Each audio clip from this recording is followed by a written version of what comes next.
So Viv is married to Paul, and both of them have been on the island for about just over a year now, 18 months, yes. And during that time, Viv has been coming to Redeemer, and she's got a wonderful testimony that she wants to share with you today, so I'm going to hand over to her. I'm not sure that I wanted to share it, but I'm here anyway. So Phil and Lee had asked me if I'd just share a bit about my journey over the last kind of 3 or 4 months, really, with regards to prayer. So for those of you who don't know me, I'm Viv. We moved to Mauritius in July 22 with Paul, my husband. He was offered us a secondment here, and we've got 2 kids, Billy, who's nearly 23, and Ellie, who's 20, next week.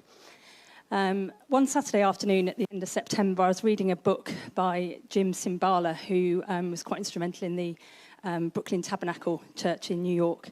And a paragraph kind of came to my attention, and it said this: "You can tell how popular a church is by who comes on a Sunday morning.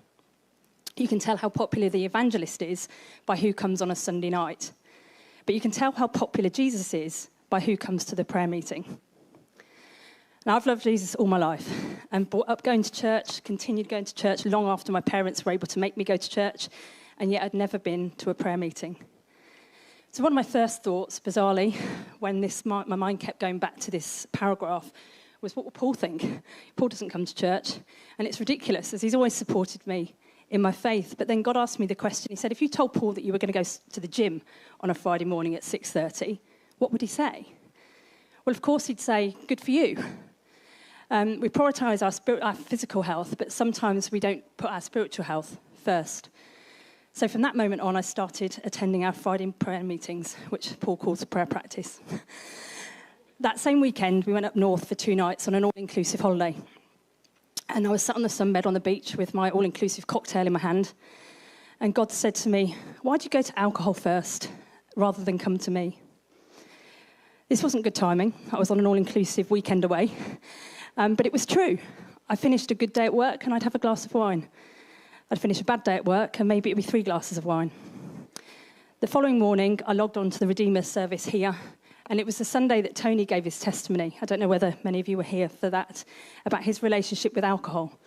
And I couldn't have ignored it, and I haven't ignored what God said to me that Sunday morning. So anyway, going back to Friday mornings, 6:30, it's been my spiritual gym. The fact that there's a time to turn up and other people are here is the same motivating factor that would get me to a fitness class at 6:30 in the morning. I've learnt new moves. I've learnt how to pray in difficult situations. I've learnt how to pray better for the wider world and how to pray for situations that I wouldn't probably even consider praying for in my own prayer time. Yes, there's a time for personal prayer.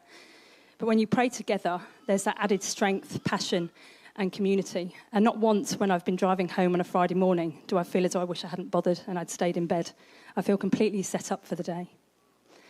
Having gone to church since I was 10 days old, I guess there was a sense of shame that I didn't have my prayer time carved out in a day in that kind of religious way that I assumed every proper Christian did. But over the last few months, I've just called prayer talking to Jesus. It's not a specific time for a specific length of time, so I don't feel like I failed when I don't get up and spend the first half an hour of my day on my knees. But it's when I'm having a coffee.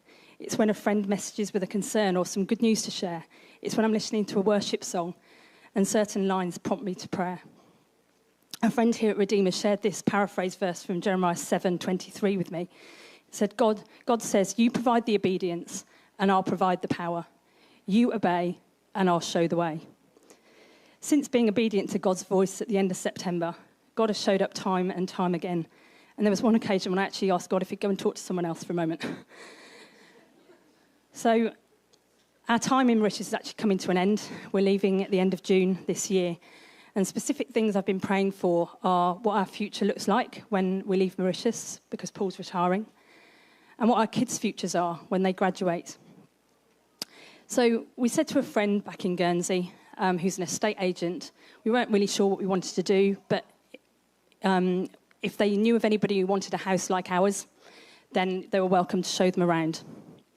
And the morning of a viewing, one of the verses in my daily app was, and everyone who has left houses, or brothers and sisters, or father or mother, or children or lands for my name's sake, will receive 100-fold and will inherit eternal life. I was like, God, are you having a laugh?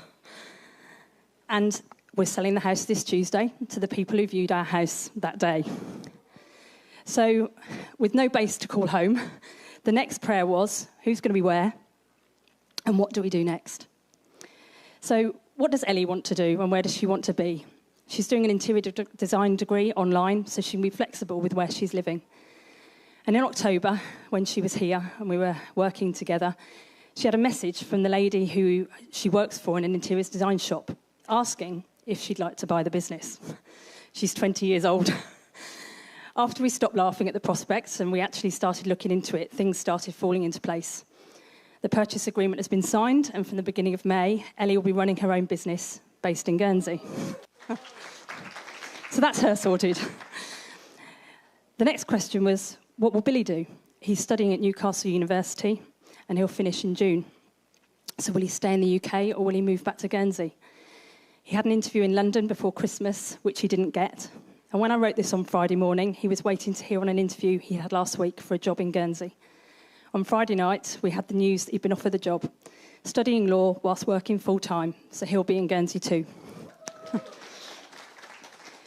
We're still waiting for a few things to fall into place as to where God might be calling Paul and I next, but I know that he sees the bigger picture and will pull everything together at the right time and show us the way. I think my next big prayer is probably more about how Billy and Ellie will get on to living and working together if we aren't around. Letting go and letting God is such an overused Christian cliche, but I can honestly say that it's been one of the best things I've done in my life. I've still got prayers that are unanswered and have been unanswered for years, but having seen God work so clearly in the last few months, I'm a bit more okay with that and just keep on trusting that he will work all things together for his good in his time. So for those of you like me who haven't found prayer easy, who felt substandard in their prayer life, I just want to encourage you with this that popped up on my Facebook feed one day in October. Your prayers don't need to be pretty.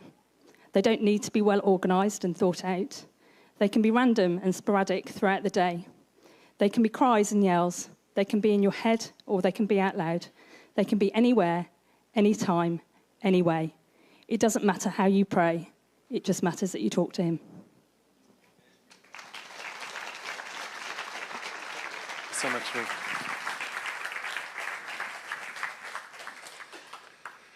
Wonderful, wonderful testimony. Thank you, Viv, for sharing with us, and we keep you in our prayers and your husband and your family as you take the next step with God. And so wonderful to hear the journey that people are walking with God. The vision of this church is making disciples one life at a time, and that means that everyone is on a journey. Everyone is taking a step, and perhaps hearing the prompting voice of God through someone else's voice as to what that next step could be for your life. And I trust that that is happening for all of us.